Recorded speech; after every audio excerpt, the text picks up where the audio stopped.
Good evening. Welcome to Issues. Our program this evening is very exciting. I'd like to show you a magazine, Bermuda Parent Magazine. And this evening we have the person who is affiliated with this magazine, and let's see what she has to say. Would you please share with our viewing audience your name and how you are affiliated with this magazine? My name's KatrinaBall, and I am the founder and publisher of Bermuda Parent Magazine. Why did you start this magazine? Did you see a particular reason to start it? Actually, I saw a lack of resource and specific information to Bermuda when probably after I had my first child, Elijah, a few months in, that I started to look for different resources, activities, information that was specific to that age group. And it really was hard to come by. You had to be in the right conversation, in the right group to find out the information. And it was usually through people that had been through there before, or I'd find out after the fact that I could have used it. And by then it's too late. So I just kind of blew it off. And when I was pregnant with my second child, the thought came back, that there could have been something more. And I mentioned it to my husband, and he thought it was a great idea because we didn't have anything like that specific to Bermuda. And in the US, the UK, and around the world, they have parent magazines that are specific to particular states or counties. And so from there, I started to do my own research and thought, this would be really great to have for Bermuda. Now, were you a stay-at-home mom, or were you working already? Because this would take a lot of time to do all the research.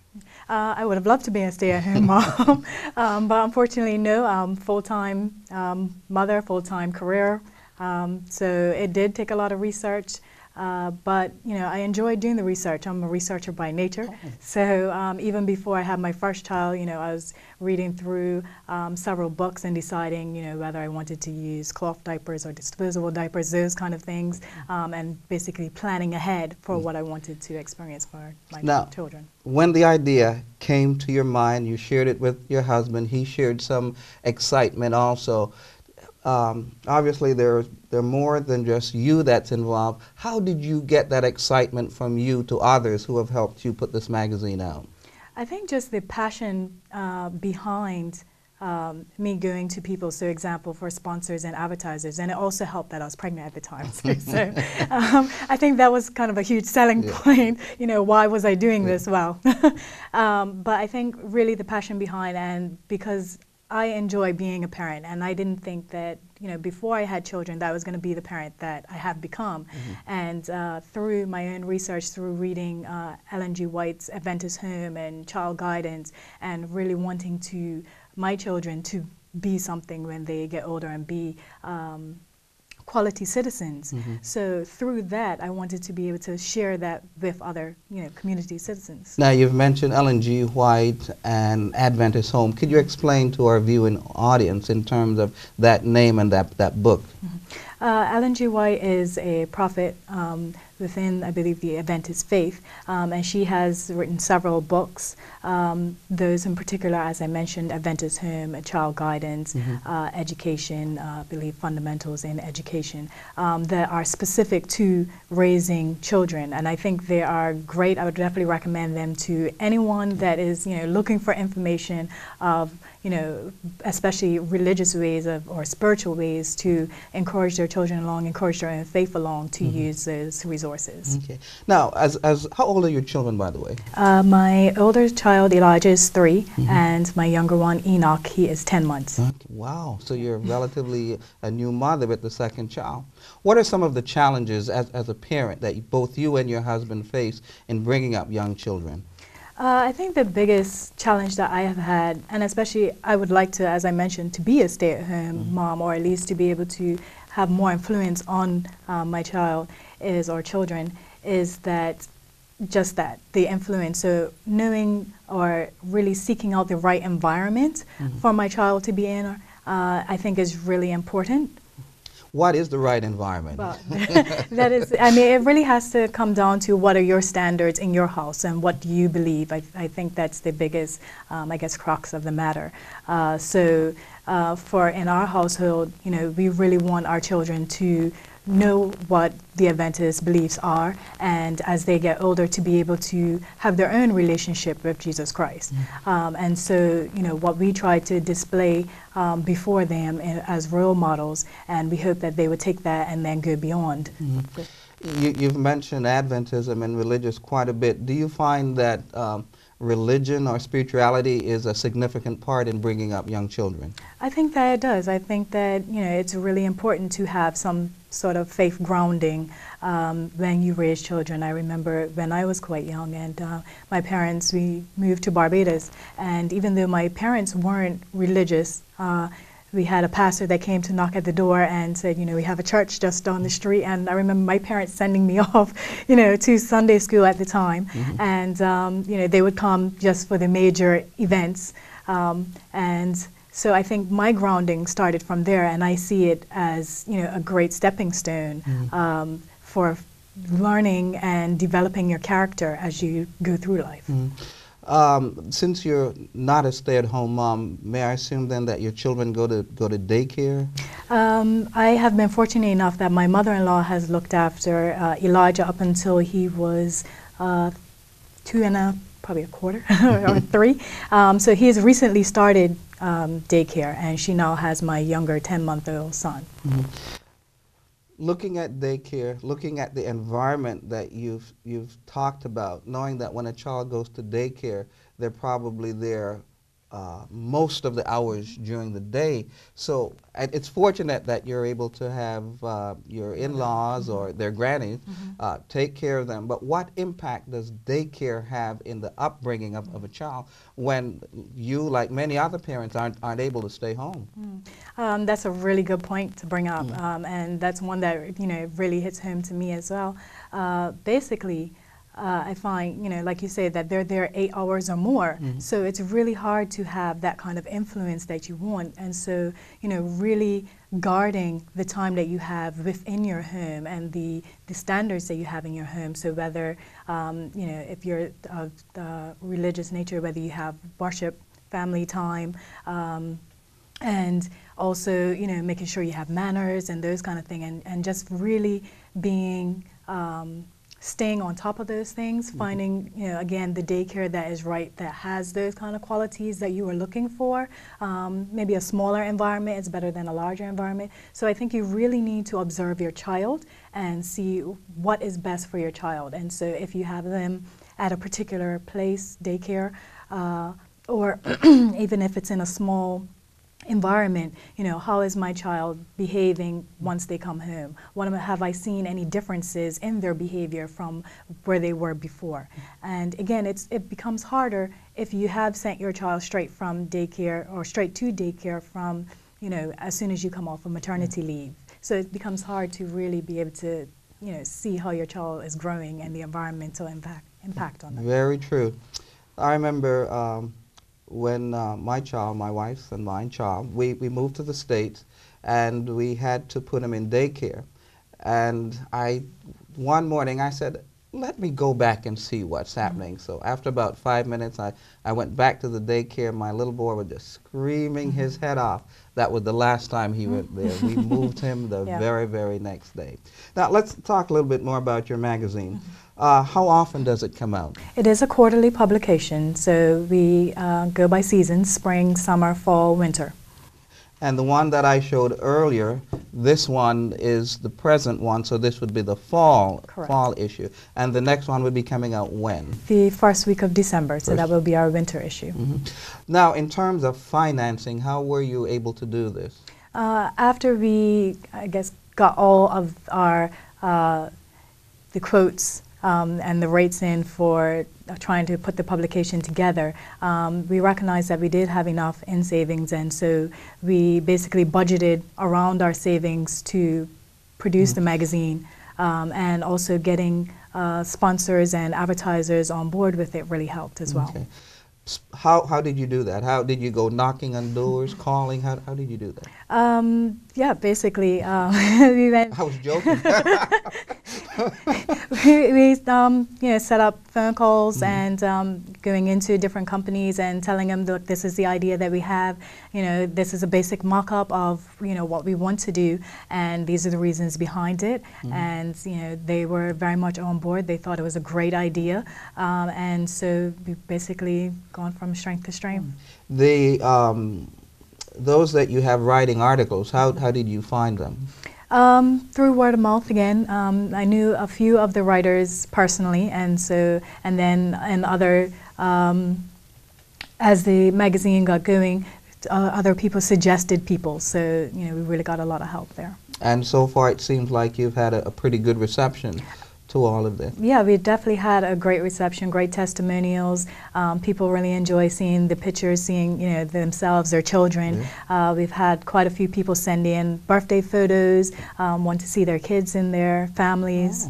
So that's interesting, because I have some pictures of my grandchild I could give you. So if someone wants to do that, if someone wants to write an article, send pictures, what do they do?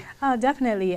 Go onto the website, contact us, or the email at info@BermudaParentsMagazineWrittenInfo.com, and sending your suggestions, or you can find us on Facebook, and you know, usually I respond pretty quickly. So you know, we're always happy to receive and to invite, you know, topics. And your articles, what kind of articles are you looking for? How long do they have to be in terms of word length? What do they need to do before they would email it to you, should they want to do that? I would say first contact me, contact with the idea of the topic idea that you have, and then usually our articles are somewhere between 600 and 800 words, and then we can go from there. Okay, thank you. Now, in our next portion, we're going to talk a bit about bullying, and there was an article written in there about bullying, and that really caught my eye. And so we'd like you to stay with us, and when we come back, we'll bring in another guest, and we're going to talk about bullying. Great.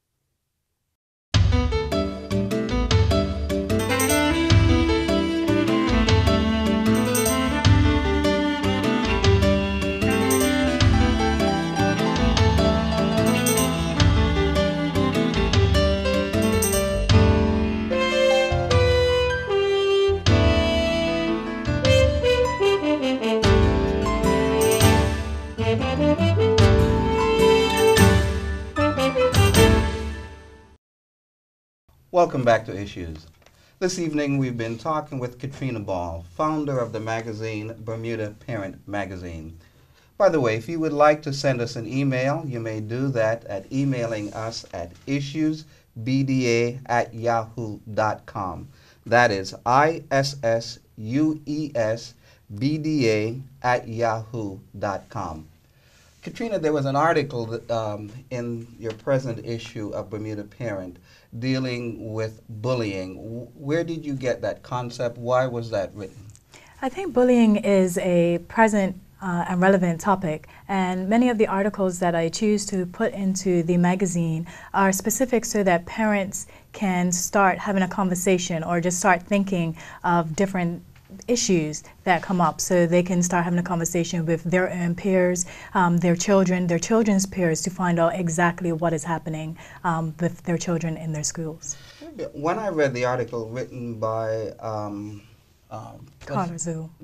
Zool, it really impressed me. I do have some interest in education, and I started to delve into that topic some more.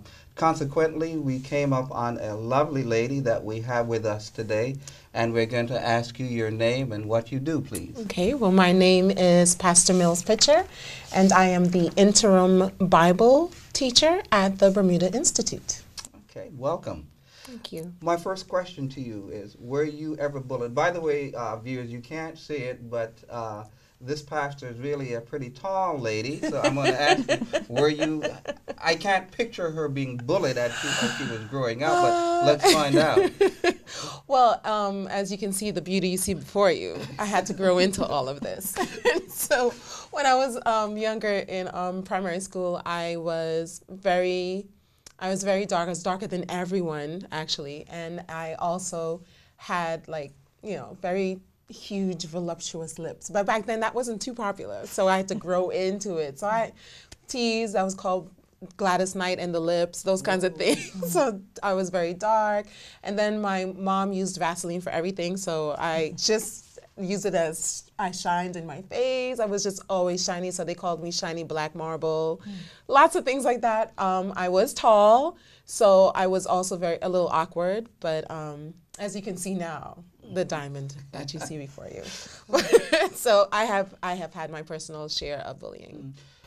Growing up, as young people were teasing you, what were some of the feelings that were developing inside of you? Well, most times it made me turn into myself. It made me focus actually on schoolwork more. It made me kind of, sometimes I felt bad, but I have brothers and sisters who always reaffirmed in me that you're fine, they're just jealous. But it felt bad. You know, you have friends, I wasn't part of the cliques, I wasn't part of the groups and so forth. And then what made it worse, I was a teacher's pet, so it's just all around. I was a nerd, it was just all around, just not always great, but it was I had a wonderful childhood. It wasn't bad, but those little things I can remember, so. Have you seen a difference or a change in the type of bullying as compared to when you were coming up? Yeah. I believe the word bullying was fairly new. In my day, it was called teasing. So you always tease someone, and you were always saying, it was just this persistent teasing on one particular attribute of a person.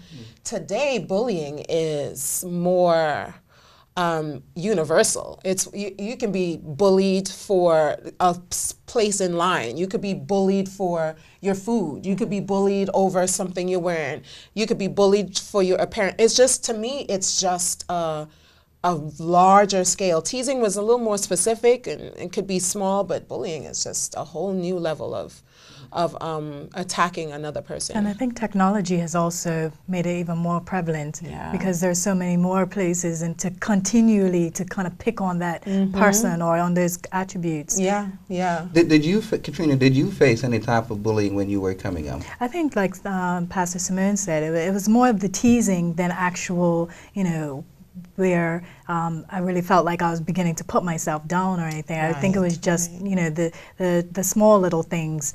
But then, like you say, you have either your parents just try and reinforce, that you're fine. And as you get older, you grow out of those things and realize that, or people tell you, even if you don't believe it at the time, that, it's more of a self-confidence issue for that other person, why they're picking on you. And so you have to grow into your own confidence to be able to rise above that. True. Pastor Pitcher, from your observation, are more females bullied than male? That is an awesome question. I think the numbers would be the same, but it just looks a little differently. If a guy's doing the bullying to another guy, it would seem as if, we're just toughening him, making him tough. When it's girls on girls, it just seems worse, just a little. To me, I think it would be both. I haven't really looked at all the statistics, but I do believe that it's equal on both levels. Is bullying an outgrowth of something taking place in the home, or is bullying an outgrowth of lack of discipline in the school? I would like to say it starts in the home. I mean, bullying is not a new phenomenon. Bullying, you can see, history tells us that bullying happened in Germany with the concentration camps. Bullying happened on plantations with the slavery in the South. So it's not new, and for me, it starts with the individual family groups. And so if at home you don't feel like you're empowered, or that you're strong or beautifully unique or wonderfully made, then when you come out, you don't have that strength. And so sometimes you get picked on just because you don't have that strength. Then for the person who is the bully, maybe they're seeing their parents being bullied, the husband bullying a wife, or wife bullying a husband, or siblings bullying each other, or fighting over little things and pushing down the weaker sibling, or you'll see that happening, and it manifests itself in school. So I really believe it starts at home. Both of you, and Katrina, you were nodding your head as she was talking, in agreement that it starts in the home. Now, as a young mother with a 3-year-old and a 10-month-year-old, as they grow up, what are some skills that you can give them that they, number one, will not be bullied, and they themselves will not be bulliers? So as they grow up in the home, what are some things that parents can do? I think one of the biggest things is about language. Language, giving them the words to say, to be able to negotiate through words rather than through physical action, and then appropriate words, constantly teaching them how to building up your own children's confidence within themselves, growing their self-worth. I think that's huge. I think that if they feel confident, they feel that their parents believe in them and that they're not put down within the home, then they will not translate that into school and onto other people. That's true. That's true. I hear both of you saying that possibly one of the reasons for bullying is poor self-concept in young people growing up. You know, in Bermuda we have a problem with our males, especially black males. Is that saying something, in your opinion, is that saying something about the home life of black males?